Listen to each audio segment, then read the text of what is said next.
Okay, welcome to the Apex Energy Podcast. I'm your host, Sam Al-Qattan. Today, my guest is Matthew Segall. How are you doing today, Matt?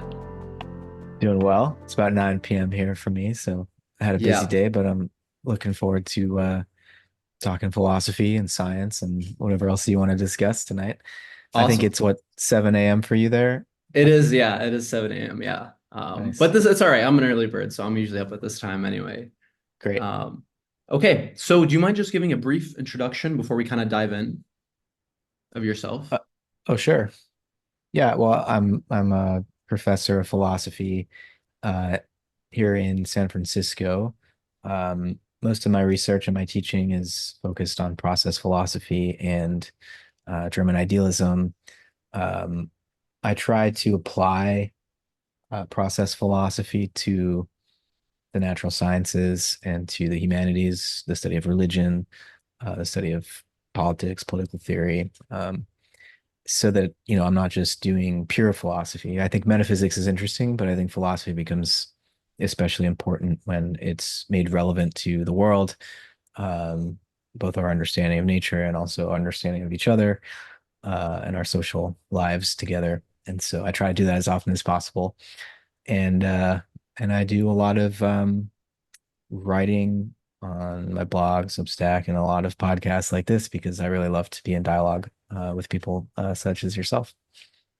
Awesome. Thank you so much for coming on and being willing to share this information because yeah, I'm hungry for this kind of knowledge, and it seems like the particular subjects that you have an expertise in, let's say, I don't really find a lot of on the internet. Maybe it's because we're at the very edge of something new, these new meta-modernist ideas, things like Whitehead's cosmology, so on and so forth. But yeah, I want to start with a foundation for our discussion, just so the viewer has some type of reference point.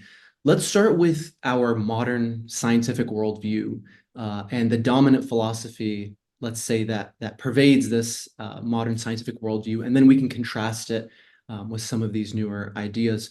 From what I know, the modern scientific method, and obviously many aspects of our culture, like our economies, the way we organize our societies, so on and so forth, are influenced by this 17th century. It was in the beginning, it started in the 17th century. It's this philosophy of mechanistic materialism. Do you mind just giving a definition? What is mechanistic materialism? What is this philosophy? Well, it emerges in the 16th and 17th centuries in Western Europe, and it's it's really a rather sharp divergence from the sort of worldview that had characterized human societies for thousands of years on every continent, which would be a more sort of animist understanding that nature is alive, imbued with some sort of a spiritual um, power, and that human beings participate in that power. And then this mechanistic philosophy arises in the modern period in Europe, right, as part of the scientific revolution. And it's basically the idea that the human being, the human soul, and maybe the human spirit are made of a different kind of stuff and are sort of separate. And scientists in this period in the 16th and 17th century are gradually articulating this kind of dualism, and they put spirit to the side. They put the human mind, human consciousness to one side, and what's left is this material world of extended um, matter in motion. And as Descartes famously articulates it, um, we have these mathematical ideas which give us clear and distinct the capacity to clearly and distinctly map the motions of the measurable masses of the observable world around us. Hmm. And he, in mathematics, pulls off this amazing trick of connecting geometry to algebra. Um, and the mathematical imagination is supercharged, and you start to get the ability to do it. What Newton eventually does, and then Hamilton and all these other scientists that create art give us this ability to mathematically map motion in what we call space and time. Hmm. But that mechanistic approach was dominant and so powerful and transformative for several hundred years. And then I think about a century ago, ran into some walls. Hmm. And that decision a few hundred years earlier to separate off mind, put it over here, and just study the matter ended up being um, inadequate to account for quantum phenomena, to account for even relativity already, even electromagnetism. Like these new discoveries in the late 19th and early 20th centuries really changed it, changed our uh, changed the mechanistic assumptions that science had been making. And we're still trying to catch up with that Hmm. right now. Hmm. Yeah. What are some of its flaws, I guess? What are some of those roadblocks specifically, if you don't mind, just kind of throwing out a few? What are some, yeah, some holes in this philosophy, we would say? Well, it turns out that there's more than matter in motion. Newton's equations of gravity can tell you how the trajectory of the apple falling from the tree Hmm. is describable according to the same equations as the motions of the planets around the sun. Hmm. But he can't tell you how the apple got up there in the first place. So there's more than matter in motion. There's also, at least on this planet, living organisms, Hmm. and they seem to have a kind of agency and animacy. They seem to display a kind of whole to part causality that's not evident in the non biological world, in the inorganic world Yes. of physics. And so it seems that we have a harder time coming up with mathematical equations that predict how even something as simple as a bacterial colony is going to behave, much less a complex animal with a nervous system, Hmm. or a human being with a language embedded in a social system. We can't mathematically model these things with the level of, I mean, we can use statistics, but even Yeah. physics is statistical. I mean, that's a whole other story. It's part of this transition out of mechanism. But so life is a huge problem for the mechanistic understanding. Hmm. Uh, and then another big problem is consciousness. Uh, the mechanistic picture of the universe as particles or fields sort of interacting for no purpose um, cannot, it seems to me, explain why there should be a conscious, intelligent scientist Yeah. who knows all this stuff about the fields. Hmm. Um, and so it seems like the picture of the universe given to us by scientific materialism and mechanistic, this mechanistic world picture makes our own existence as intelligent agents who do science as scientists totally improbable. We simply should not be here if the nature of the universe is such as, we're describing it as just a machine. Yeah. Um, so that's Yeah. another big problem. Yeah, it it does run into, yeah, it seems to run into a lot of roadblocks if you kind of consider that the universe is purposeless, just this kind of like these inert BBs bouncing into each other randomly to form these complex machines into consciousness. Definitely. And this mechanistic model, how might we contrast it with perhaps a more of an organismic model? Maybe we could talk now and enter a little bit into the philosophy of organism. How might this model or philosophy plug up some of those holes and better explain those issues that mechanistic materialism could not explain? Well, I think we can really lean on what should be the core sort of values and methodological motivations and principles of science itself, namely empiricism. Let's really be empirical Hmm. and radically so, right? Pay attention to our experience as closely as we can and really start with the fact that we exist as conscious, intelligent agents. It's the most basic fact about our existence. It's the thing we're Yeah. most intimately familiar with. Our understanding of the nature of the universe should begin with that, the fact that we exist here and can study it uh, Hmm. as conscious agents. And then from there, um, we ask the sort of question, what must the universe be like such that, you know, we would evolve, such that creatures like us would evolve? And so The universe seems to be something more like a kind of developing embryo or an organism that's evolving. Um, and we, as scientists, are attempting, in some sense, to become conscious of what the universe has been doing unconsciously, Hmm.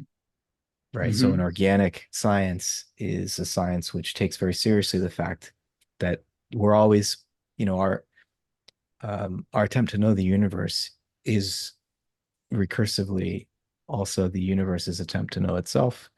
And, that can be stated in a really trivial sense and be kind of um, just mundane and cliche, but it's it's another way of talking about it would be an organic cosmology suggests a participatory epistemology, so that you recognize that whatever we think energy is, part of what part of how we define it must include the possibility that it can become conscious Hmm. in the form of organized uh, matter that composes our bodies and that allows us to think and to compose equations about energy.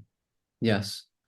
Um, and another thing that happens when you switch to an organic cosmology instead of a mechanistic cosmology is that I don't think there's really any conflict between science and religion anymore, um, because you start to realize that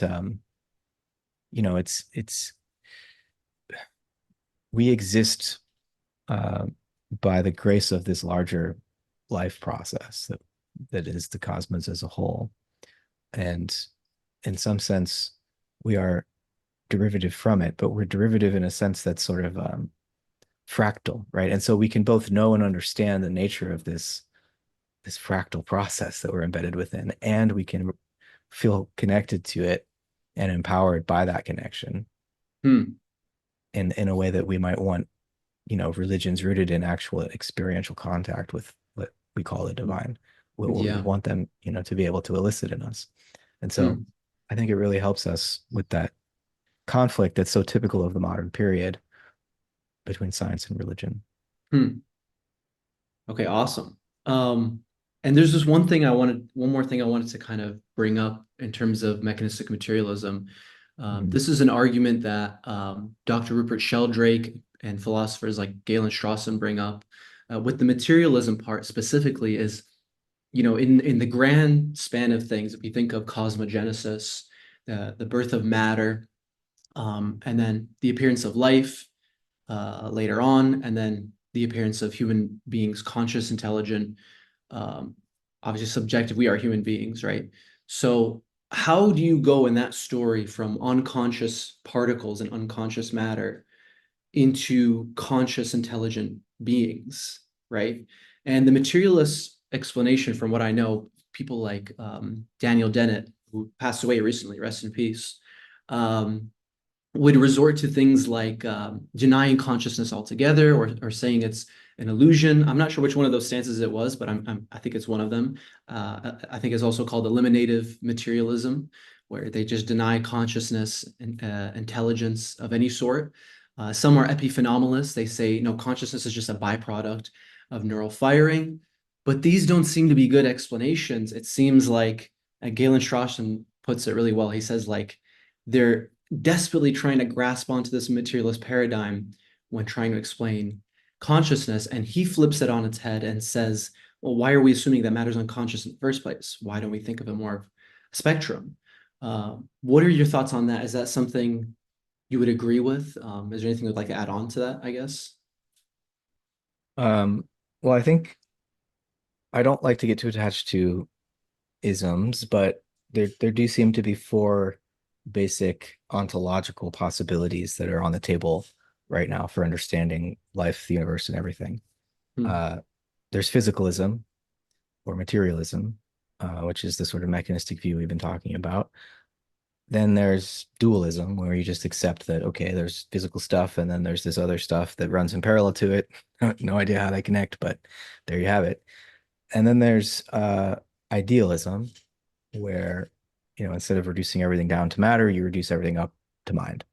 Hmm. Um, And then the fourth position would be panpsychism, which is this view that, Galen Strawson defends and Philip Goff defends, and an increasing number of analytic philosophers actually, um, because this problem I outlined briefly earlier, that consciousness has no place in a materialistic universe, is so striking and so shocking and so embarrassing that a lot of philosophers are saying maybe we should consider this panpsychism thing to put the universe back together again, to understand how there could be mind in this universe that physics can tell us a lot about, but unless we insert it at the very beginning, we have no way of accounting for why there should be this consciousness thing.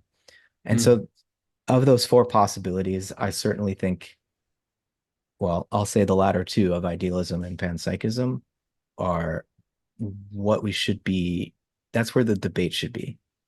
That's where the real, I think, progress is to be made, is in ironing out what really is the place of mind in nature. If we accept that we can't reduce it, and if we accept that matter and mind must somehow be different faces or phases even of the same process, and we don't want to accept dualism, mm, then it's either some kind of absolute idealism, which I think is very compelling, or this panpsychist view, which is more organic and realist. And so a panpsychist, I hesitate because I'm going to talk about Alfred North Whitehead. He's not, he doesn't call himself a panpsychist, but I think you can interpret his philosophy that way. Sometimes he's called a pan experientialist instead. Um, but I think in his view, he's a realist. He's not an idealist, because mm, he really wants us to be able to accept that um, there is a mental pole to reality, but there's also a physical pole, and that physical pole is not just, it's not just reducible to mind. That there really is something in excess of the mental, of the ideal, of the psychological. There's something that resists dissolution into mind. mm. And he really wants to maintain that polarity. And I think there's something important and valuable in that. And so panpsychism seems to me to be an actually more moderate position that avoids the excesses of idealism while also avoiding the Yeah. reductionism of materialism. Yeah. Okay, and I think this is a perfect segue into now I want to talk about The Physics of the World Soul, one of your books that I read. And I just want to kind of throw some questions that came up while I was reading it. It's a fascinating book. I highly suggest anyone listening to this to go check it out. It's a great description of Whitehead's cosmology. So Whitehead seems, from what I understand, he kind of wants to get away from this Cartesian split, or kind of almost what you were saying there. Like instead of seeing things as mind and matter, and then you have the physicalists, the dualists, and the idealists, it's kind of pushing it away in favor for something maybe a little bit more new and something mid-ground, I guess. Is that accurate? And if so, what is that mid-ground? What does that look like? If we can't look at the world as unconscious, objective outer world and subjective inner mind world, how else Mm. can we conceptualize this reality? Well, I think a good entry point there is to talk about what subjectivity and objectivity end up looking like in Whitehead's process philosophy, because he'll still use those terms, but rather than the subject being a separate substance that exists inside in this inner dimension, and objects being this external sort of material stuff out there, um, and never the two shall meet. What Whitehead suggests is that we put these two terms into a temporal relationship as Hmm. a as phases in a process. And so he has this term. It's actually a Latin term. He doesn't invent it, but he brings it into English, concrescence, and it's the process whereby a new moment arises and achieves a new perspective on the universe, and then um, gifts itself to the future. And what's going on in that process of concrescence is a movement from the objectivity of the already actualized past, where you have say, what Whitehead would call many objective data, or an objective datum, let's say. Hmm. And that all of that data that's built up over the course of the historical becoming of the universe grows together into a new subject. And so for Whitehead, what subjectivity is something that emerges out of objectivity, you could say, which is the reverse of the idealist who wants to say, no, no, no, the subject is first, objectivity is an appearance that arises within the subject.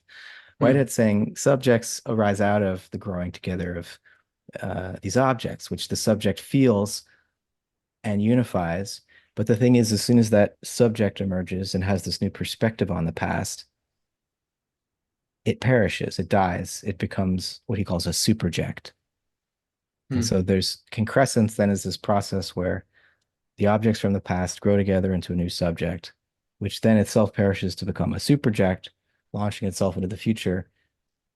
But that superject is then an object for the next round of concrescence to receive and um, produce a new subject, a novel perspective, which is a little bit different because it includes this last perspective that was just added, right? And so Hmm. um, subject and object become phases in a process that is, it's cyclical, it's iterative, and it's cumulative. And so rather than having two totally different types of things, substances, subject, object, mind, Yeah. matter, you have a process where mind is passing into matter and matter is passing back into mind. Hmm. And a kind of learning process takes place as a result of the tension and the resistance that builds up between the two. Yeah. Wow. Super interesting, fascinating, and a very novel idea. I'm not sure. Is this influenced by any past philosophers? Like, is there anyone before him who's kind of attempted to bridge this gap in this manner, in such a scientific way? Yeah, it's almost like it's very real. I can see that. Yeah. There's like a Hmm. logic behind all this. I mean, the whole history of philosophy is influential on Whitehead. I mean, he's a very close reader of Plato and Aristotle, and there are a lot Mm, of precursors in their thought to what he's suggesting. Um, I think there's a whole sort of secret lineage of panpsychist process philosophy running through the Western tradition and probably the Islamic tradition too. mm, I don't know it as well, but um, I know there's a way in which this heterodox tradition that has run through. I know it better in the West through figures like Leibniz and before Leibniz, Giordano Bruno, and before a little before Bruno, Nicholas of Cusa, and there's mm. a real lineage there, and Schelling in the 18th and 19th centuries, and Whitehead's part of that lineage. Um, and I think, yeah, it's still, struggling for a fair hearing, but I think our civilization has reached a crisis moment where we're really starting to take stock, and these ideas Yeah. are becoming More and more popular. relevant. Yeah. Yeah. Okay, let's kind of break down this Whiteheadian unit, I guess, or building block. Is that I don't know if that's the correct term, but let's take an occasion of experience. Let's use me as an example, right?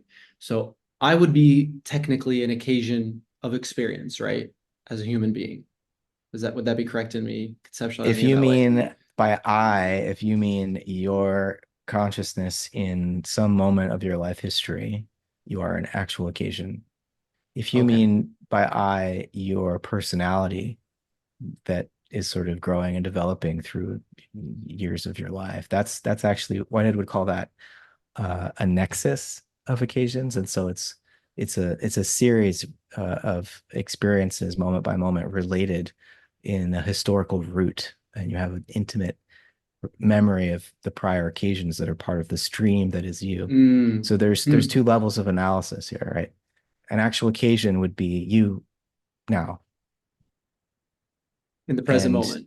in the present moment. And in some sense, you're always in the present moment. So you're always an actual occasion becoming, but and so concrescence is like that cresting wave of the present that's Mm, always arising and crashing, but also never arising and crashing because it's just a sort of we're always in the now. It's this kind of mm. mystical concrescence is Whitehead's attempt to describe a mystical experience, I'm convinced. Uh, Wow. in a very analytical way that lets you derive physics and biology and psychology from it. But yeah, I think um, what you mean by I, you see these two different possibilities here. Yeah. You in this moment versus you as a stream of becoming. Yeah.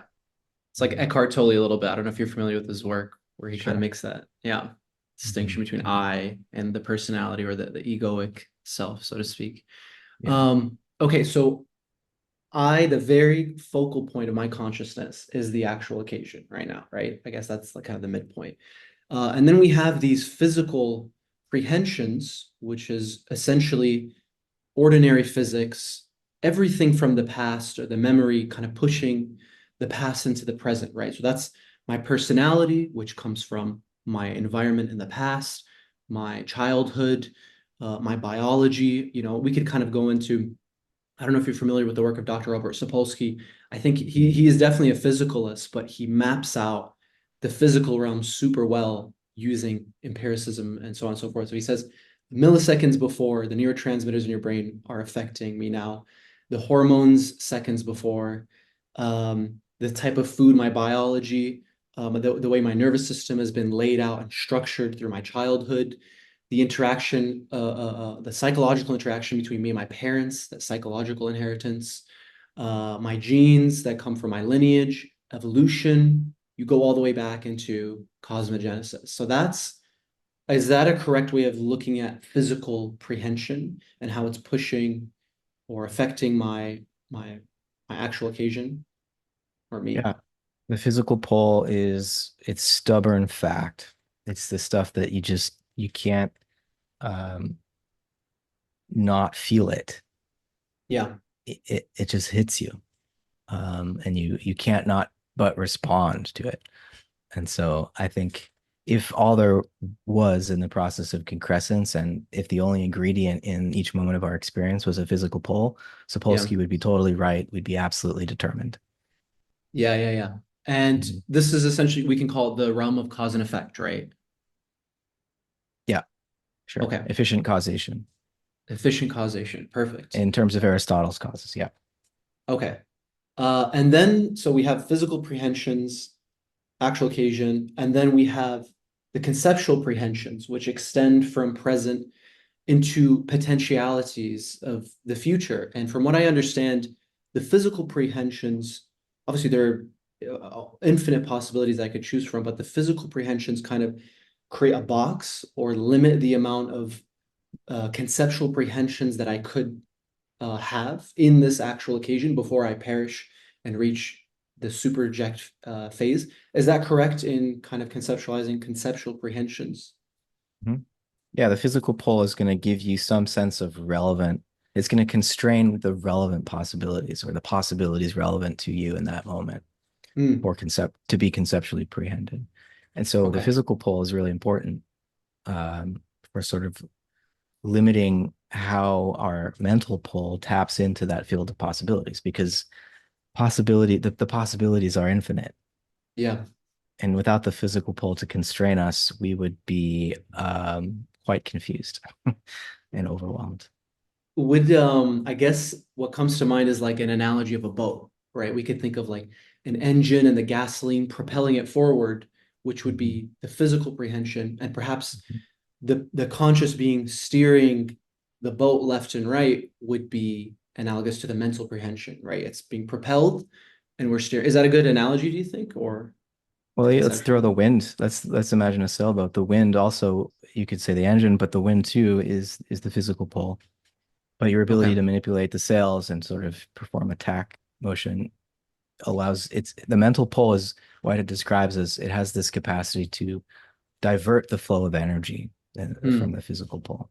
And so just in Hmm. the same way that a sailboat can actually use the wind to move in a different direction, the mental pole can explore alternatives to what the physical pole is trying to push it to do, but it's still in some sense feeding on the past because it has to. Yeah. Um, Yeah. Interesting.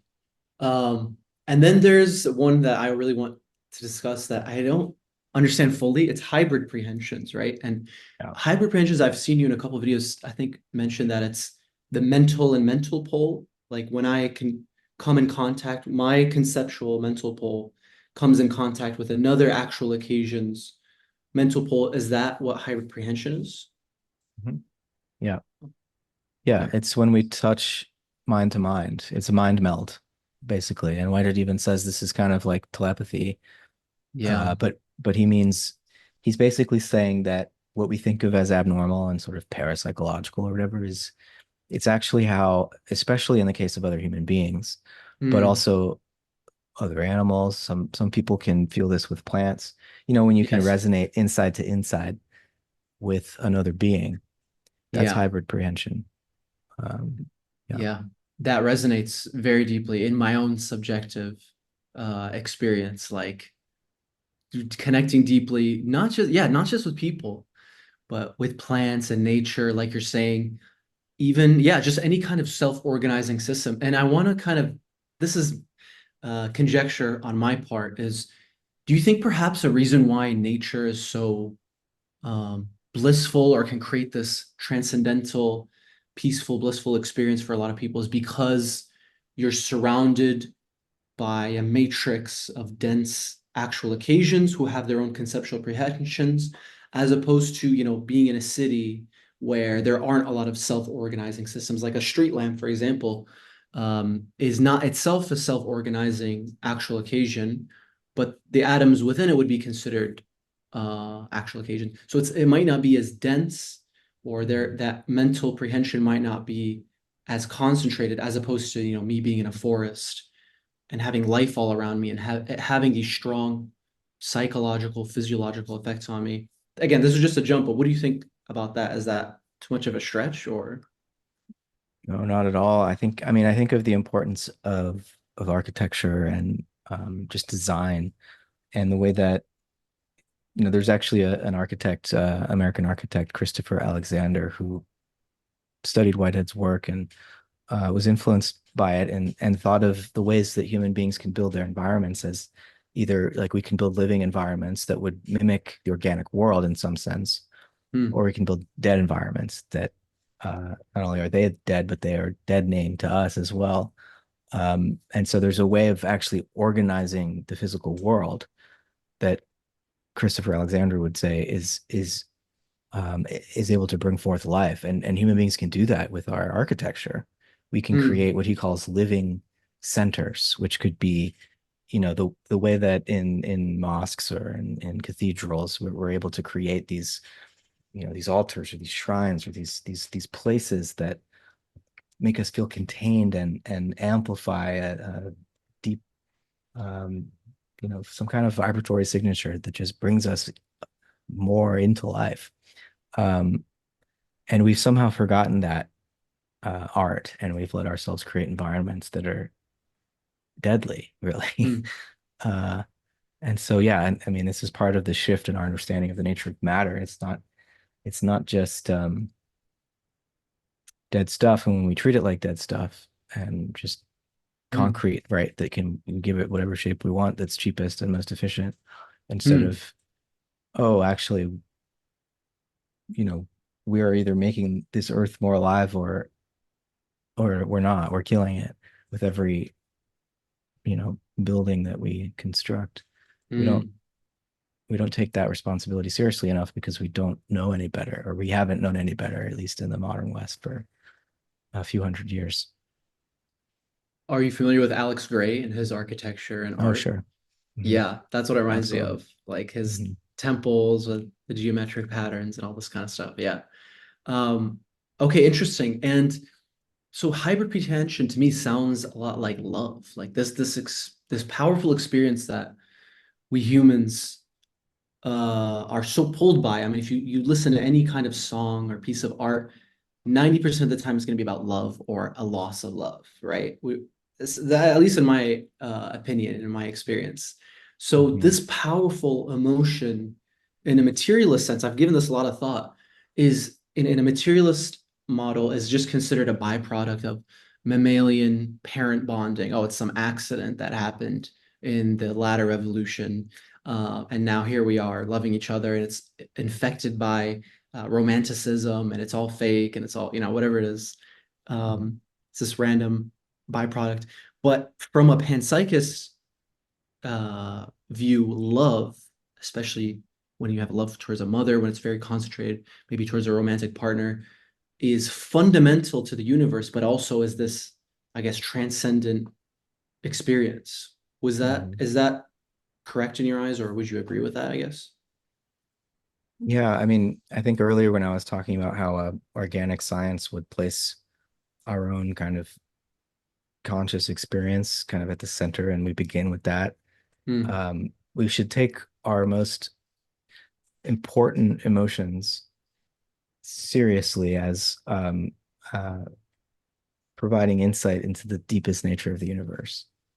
And so rather than thinking of love as something that just appears when limbic systems evolve and it's just to, get us to mate more, to continue the Darwinian algorithm, Hmm. we can see love is actually analogous to the fundamental physical forces driving the organization of the universe, like Hmm. gravity, Hmm. but also like light and warmth. That these are expressions of love at the deepest level, and that our Hmm. human our human sense of love and longing and desire and eros, that this is not anomalous. It didn't just pop into the universe a few million years ago or something. Hmm. It's why uh, limbic systems evolved to sort of harness and feed on that cosmic love that was there already and sort of Hmm. really enhance it for mammalian consciousness to be like, yeah, this. Um, it's and so like I'm reversing where the creative power lies. It's like no, love created uh, our limbic systems and our emotional capacity, not the other way around. Not the other way around, yeah. Wow. And you mentioned in the book, I'll quote some of your writing here, the vibratory pattern of the atoms composing a molecule signals a primitive feeling of quote unquote sympathy, i.e., feeling the feeling in another and feeling conformally with another. That's what we're describing here, the same thing, right? It's in line with that. Yeah, sympathetic feeling, sympathetic Yeah. resonance. Um, okay, and another one here, you say, thus what appear as wavelengths and vibrations to infrared spectrometers for the molecular occasion in question is felt as pulses of emotion. So the whole universe is just what we describe again in ordinary physics. It's emotion, it's attraction and repulsion, and perhaps, I guess, attraction in this case would be a primordial substrate of what we call love. So as this attraction manifests itself in more complex organisms such as us, it can concentrate and we can describe it more and perhaps magnify that experience more. Would you agree with that? I'm really going off on a leg here. I'm taking Mhm. your readings and I'm like conjecturing and kind of, yeah, No, yeah, I thinking think past I it. think I think that's right. You know, Plato said that it's friendship that keeps the planets in their orbits. Hmm. And, Hmm. Dante has that famous line about the love that moves the sun and other stars. Uh, and so it's easy to dismiss this as just wishful thinking and anthropomorphism. Yeah. But I think actually the anthropomorphic view is mechanizing the whole cosmos because Hmm. the machine is a human invention. And the It re- universe is not our invention. The universe no. is has a life of its own, Yeah. and we're expressions of that. And so I think it's actually being more respectful of our cosmic origins than the mechanistic view. And so in that sense, less anthropocentric and anthropomorphic um, to view love this way as um, part of what has been. It's just as much active in luring the hydrogen atoms together to create the first stars as it Yeah. is in helping human beings propagate our Yes. species and make meaning in our lives. Yeah. Yeah.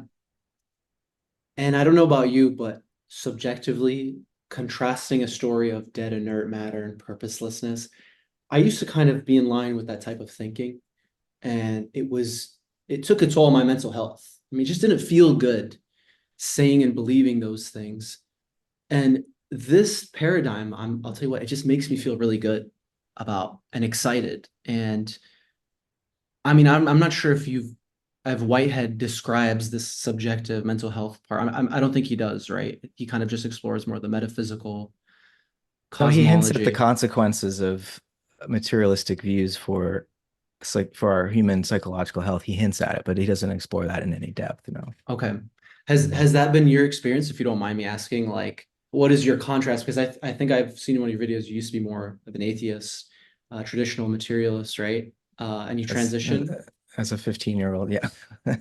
I kind of had an early phase in my teens as an atheist, rationalist, materialist, Richard Gotcha. Dawkins, Stephen Hawking kind of guy. Yeah, yeah, yeah. Mhm. And Um, how was that? Yeah, transition, if you don't mind me asking, if that's okay. well, I mean, I think it is. Rupert Sheldrake makes this point, the mental health point, and I think it's you don't want to accuse people who have a physicalist view, a materialist view, or something of being of having a mental illness. I don't think Yeah. that's what I would want to say. But I do think that the social cultural consequences of a materialist worldview are severe, and actually there are ecological consequences too, because Hmm. if you treat the community of life of the planet as a machine or just resources to be used and for the human benefit of the human economy, Mm. you're gonna if you don't recognize the fragility of life, you're gonna destroy it, and we are. And so there are ecological consequences and there are social consequences. I think the meaninglessness of the human situation that is presented by a modern materialist outlook Mm. is soul crushing.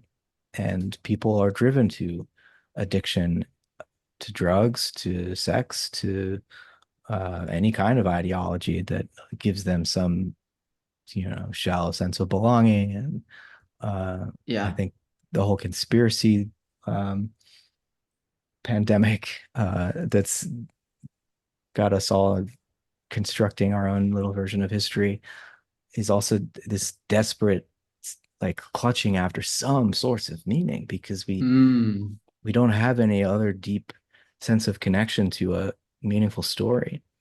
And I think it's a real emergency, actually. It is a mental health crisis. Um, a meaning crisis, is like John Vervaeke would call it. Yeah. It's a big deal. It's important. And so these ideas have more than just theoretical value. It's more than just, is this true or false? Is this good and beautiful? Because Hmm. we need that as human beings. It's just as important to our survival as food, uh, Yeah. really. Definitely. I mean, you could use the Harry Harlow. That's the famous experiment in psychology where the monkey chooses, the Mm-hmm. nurturing warm mother as Right. opposed to the food and stuff. Okay. I want to kind of go back to the cumulative phases of feeling with concrescence of an actual occasion, right? So this process, as I described, actual occasion, physical pole, conceptual pole, and I reach this potentiality, or I reach satisfaction as a human being, and turn into a superject, which is essentially death, right? Is Mm-hmm. that what super it's kind of referring to, or it's Basically, analogous yeah. to it? Mm-hmm. Okay. And depending on how my life goes, I guess, I can maybe think of it as like Maslow's hierarchy, or I don't know. Does every actual occasion reach satisfaction, or is it Mm. optional? Do not all actual occasions reach satisfaction? Nope. Every occasion will reach satisfaction. It's just that some satisfactions will be more intense than others. Okay. Yeah. That's good. Yeah. It leaves room for that Maslow's Mhm. hierarchy. Nice. Okay, so the superject then reaches objective immortality, which is to be used by the concrescence of other actual occasions. And it becomes this like self-generating iterative recycling process Mhm. where we use this quote, the many become one and are increased by one. Yeah. And this is the same as the idea that the whole does not equal or is larger than the sum of its parts. The whole is greater than the sum of its parts, right? Is that the kind of the Mhm. same phrase said in a different way?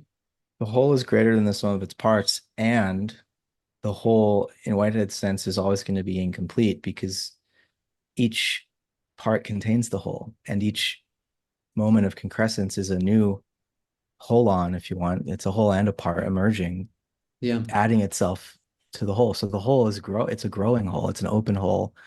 It's not a finished whole, it's not a complete whole, Mm. right? And so that's what accumulation means. That's what the many become one and are increased by one. There's Yeah. always another one, you know. Yes. Uh, and so there's this coincidence of opposites with Whitehead. When you really get down to the relationship between the one and the many, you can't but have some kind of paradox or dialectical process, whereby they play off each other, you know. Yeah. So You have, again, I'll throw out this quote. It marks for Whitehead the primary miracle of creation, whereby the dry bones of the past are clothed again in the flesh of renewed purpose and zest for life. It is the miracle whereby actual occasions perpetually perish and yet live evermore, forevermore. Um, so I can't help but think you were talking about this endless process. Let's start at the very extremes of this of time. Let's start at cosmogenesis. I thought of it. If cosmogenesis is, from what I understand, the birth of matter for the very first time, doesn't that mean that the actual occasion at that very first beginning moment in time did not have any physical prehension? It was all conceptual prehension. How can an actual occasion turn into a superject and reach satisfaction with pure conceptual prehension? Does that kind of mean that the conceptual prehension is perhaps more primary than physical prehension? That yeah, what are your thoughts on cosmogenesis and that? that's a very good question, and you've kind of backed your way into Whitehead's theology because that's you're describing the primordial nature of God, which is so the only difference Whitehead would say between God as an actual uh, entity and any other finite occasion of experience is that God's concrescence occurs in the reverse order. The mental or the conceptual pole comes first because, Hmm. as you're saying, there's no history yet in this primordial conceptual prehension of pure possibility. God has no history. Um, and Whitehead thinks that this primordial conceptual prehension of the realm of possibility is necessary because it gives a standard of value for the rest of the becoming of the universe Hmm. to compare itself to. And you might think this, I thought this was a process philosophy, and now we've got this eternal uh sort of form almost at the beginning of cosmogenesis that sets this um genetic code almost, that everything Hmm. else has to respond to. And in some sense, yeah. Um Whitehead is a Neoplatonist of sorts, and there is um this intellect, this source of intelligibility and Hmm. order. Um, but the thing is, the way that Whitehead avoids just having that static, eternal um, God as a just divine mind is he has this other pole of God, and so there's the opposite extreme here, if you want, which is Hmm. not the primordial but the consequent nature of God, and it's God's physical pole.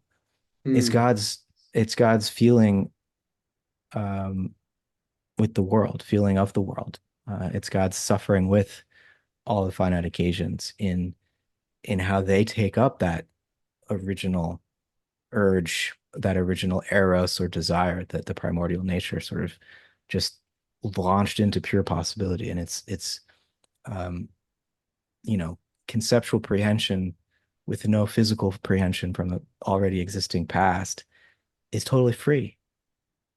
Hmm. But Whitehead would say it's also totally unconscious because there's nothing there to reflect it to itself. It meets no resistance. And so he says the primordial nature of God is unconscious and only becomes conscious in the consequent pole after coming into relationship with all the finite creatures or finite actual occasions um, who feel. So you mentioned hybrid. I'm going to go a layer deeper into Whitehead's categorical scheme here for a second. You mentioned hybrid prehensions earlier. Whitehead says that this primordial evaluation or ordering of possibility by God is felt actually in the physical pole of every finite occasion, but we have a hybrid prehension through the physical pole of God's mind, right? Because hybrid prehension is mind to mind, and God is this mind that underlies the Wow. whole history of the physical world that provided it with the order that it has that we can study scientifically. And so we actually, in feeling the whole past, also feel God's way of envisaging the possibilities uh, latent in that physical past.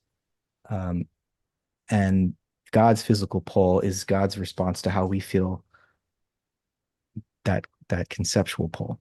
Um, and consciousness arises out of that. And I think what Whitehead is actually suggesting is that our human consciousness of this process is the consequent nature of God. Like we are that, we realize that in our coming to awareness of this process. That was beautiful. I'm on like the verge of tears a little bit because of how beautiful this kind of ties in to everything, to religion, to, I mean, you mentioned Islamic philosophy. It does mention this in a very parallel way. And I'm actually going to have a guest on later on this summer who's going to tell me about Ibn al-Arabi. He's a very famous Mm-hmm. Islamic scholar, philosopher, who talks about cosmology in this manner, where the very purpose of the universe is creativity, and God is like this grand soul, and we are, I guess, like waves within that grand soul, and just it sounds so parallel to everything you're saying. So yeah, I'm curious. I'm excited to make links between those two. You know, what's great about Western philosophy and Islamic philosophy is that we share this common source in Plato. Yeah, And so exactly. we're and so it's all we're all riffing on the same basic melodies here. So in the process of many, the many becoming one, or the many become one and are increased by one, right? Doesn't that defy the laws of conservation of matter and energy, right? In If you have an equation, and on the left side of the equation is in, and you have physical prehension. On the other side, out, you have the same physical prehension, perhaps turned into a different form, plus the superjects. So that defies all known mathematics, laws of conservation. Is that the case? Like that's what it does, or it might infer. It doesn't defy all known mathematics. It has its own mathematics behind it, but it does defy the first law of thermodynamics, or Yeah. at least challenges its how general we can uh, affirm it because how generally we can affirm it because it might be that the second law and the first law only apply to closed. I mean, it is the case that they only apply to closed systems. Yeah. Who says the universe is a closed system? A steam engine isn't a closed system, but we idealize it as if it were to study it. Yeah. Um, and so I don't I don't think this means all of a sudden that process metaphysics is unscientific. I think it means that we have to understand what the laws of thermodynamics are. It's a model. Yeah. And in reality, we can't actually measure with enough precision to be certain that energy is conserved. And Mm, and actually, even in our large scale picture of the universe in the inflationary model, what is this dark energy stuff? It seems like where's all that extra energy coming from to accelerate galaxies away? I mean, there's all sorts of ways in which these laws are not respected even within in physics. And yeah. so I don't think I think we have to loosen up around that. Okay. Um, but I'd have to probably debate a physicist Yeah. on that question. Yeah. And I'm an engineer. I graduated a degree in engineering. I'm kind of thinking of what are some of the practical effects that be created. What I mean, this could be like a self-generating kind of form of energy. If we can maybe understand it and tap into it, it could be like this infinite resource of sorts, maybe. I don't know. I'm really, yeah, thinking outside the box here, but Yeah, yeah, yeah. it'd I be think interesting. it's important to distinguish between physical power, which is rooted in these very ancient habits, and our mental and conceptual power, which can really partake in a great deal of novelty. And we can, using that conceptual novelty, invent new sorts of machines and technologies that utilize that Hmm. physical energy and power. Um, but it remains to be seen how habit bound it is and how much we can free. I mean, the fact that we can create nuclear reactions and harness energy from that is quite stunning, a stunning example of the application of intelligence to Yeah, the manipulation of matter so as to release a tremendous amount of energy that who the hell could have imagined that there would have been that much energy in these atoms? And so if mind does that, I, I'm open to the possibility of something like 0 point energy or something, being able to really yeah, make even fusion look like child's play. So yeah. Okay. And tell me a little bit, this is something that kind of blew my mind when I read it. Tell me a little bit about Whitehead's iterative process of concrescence, how it might be seen actually in real time within wet-dry cycling of geyser-fed thermal ponds.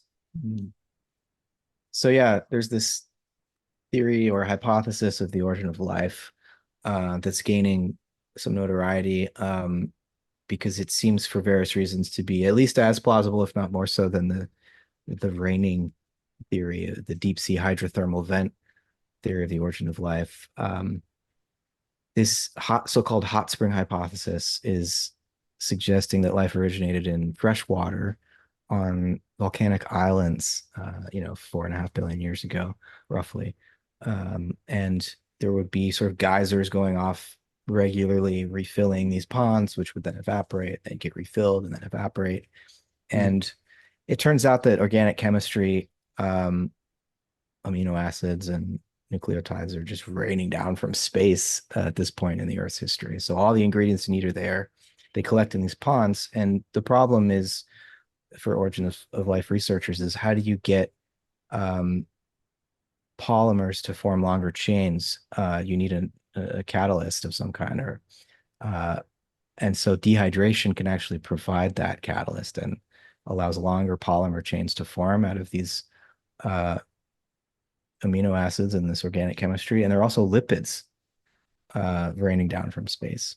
And so you Hmm. get the spontaneous formation of these lipid protocells in these shallow ponds. Each one contains its little packet of chemistry, a little chemical experiment that's being tested for stability every time this pool fills up and the sort of film of lipids and organic chemistry buds off, forms all these little protocells. They're each tested for stability. And basically, the long story short, you get a process of chemical selection here. And uh, David Deemer and Bruce Damer are the main researchers here, and I have become friends with Bruce Damer and written a bit of written some papers together. And basically, Whitehead's process of concrescence is a generic account of the production of novelty in the universe. And Whitehead intended it to apply at all scales, from our own first person experience of a conscious stream of thought down to the quantum scale, um, and the mesoscale of the study of life. And um, whether we're studying cells or we're studying this transition between chemistry and Hmm. biological cells. And so this cycle of dehydration and rehydration, where you get these protocells budding off, they'd form a film as the pool would dehydrate along the edges of the pond, and then the budding off into these protocells is very much akin to the process of concrescence, Hmm. where you get a cumulative process that's producing and selecting for more and more stability of these protocells. And there's still a little bit of hand waving because we don't know exactly how these stable protocells became capable of reproduction and you know, there are other things to explain there, but I think it's a good example of how this process Whitehead's describing at a very general metaphysical level is applicable to this special example in Mm, origin of life science and can help us better understand sort of the principles that are at play. Yeah. mm, mm. Um, okay. And why were only artists, in Whitehead's view, the only people that could achieve the level of genius? Hmm. Well, I think Whitehead wouldn't say that, actually. That was Kant's view, really, that only artists Oh, could attain genius. Because so I can unpack that a little bit.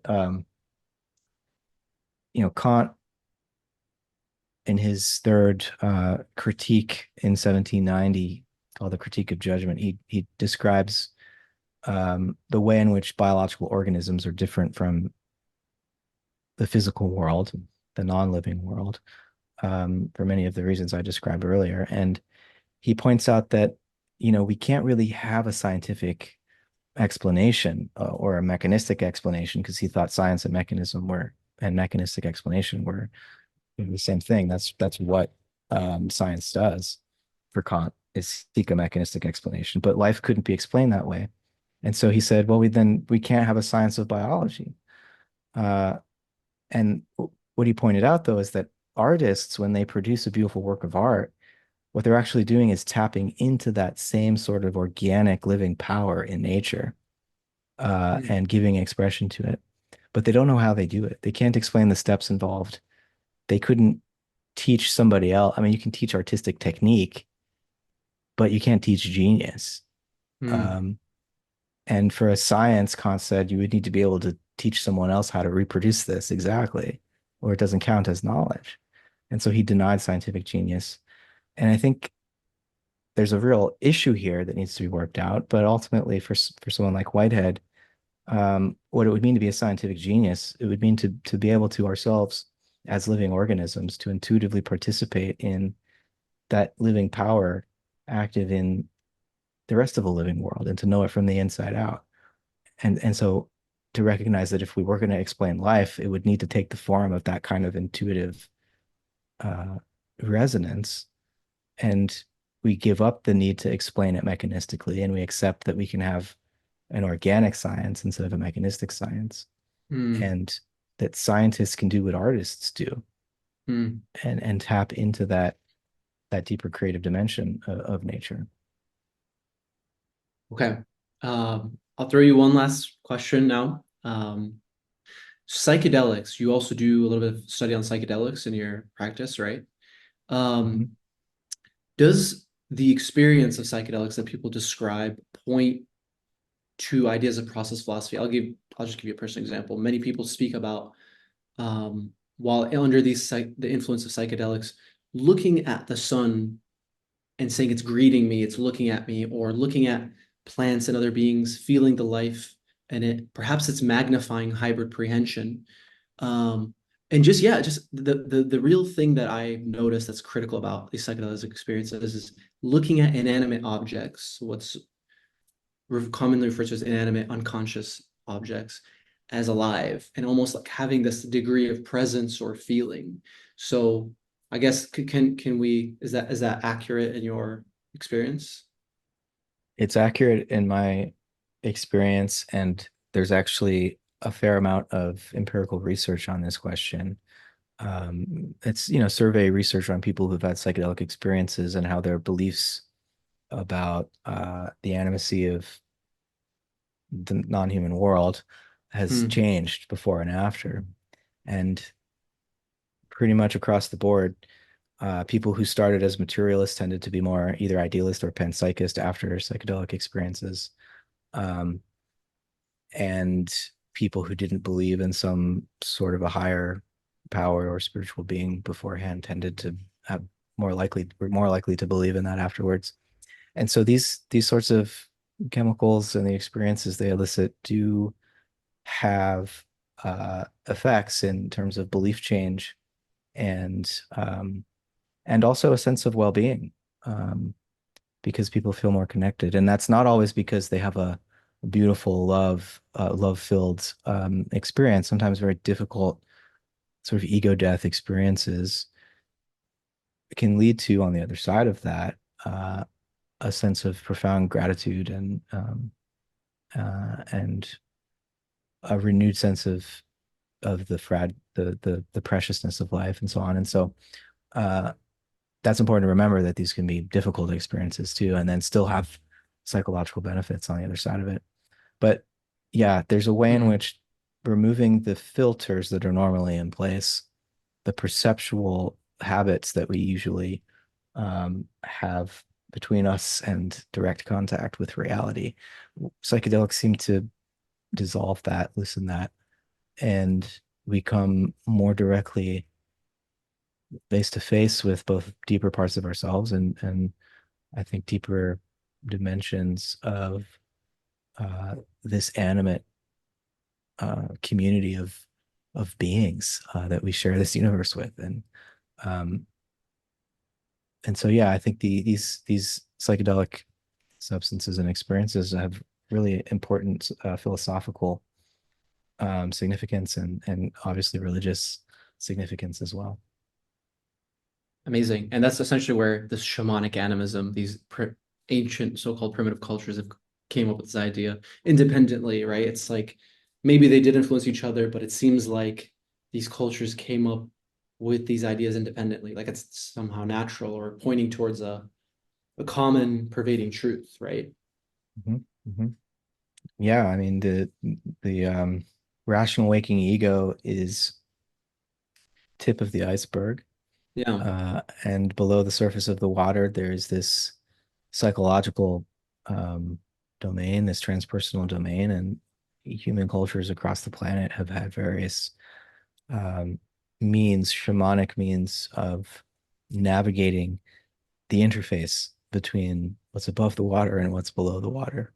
Mm. And in the modern Western world, we've been pretending that there's nothing to see down there. Yeah. Okay. Um, well, thank you so much, Matt. This was a blast. I learned a lot today. And yeah, is there anything you'd like to leave the audience with? I really appreciated your questions, Sam. They really got right to the core of it. And yeah, hope that what we explored is valuable to you and to your listeners. Yeah. All right. Thank you and have a good rest of your night. All right. You too. Enjoy your day.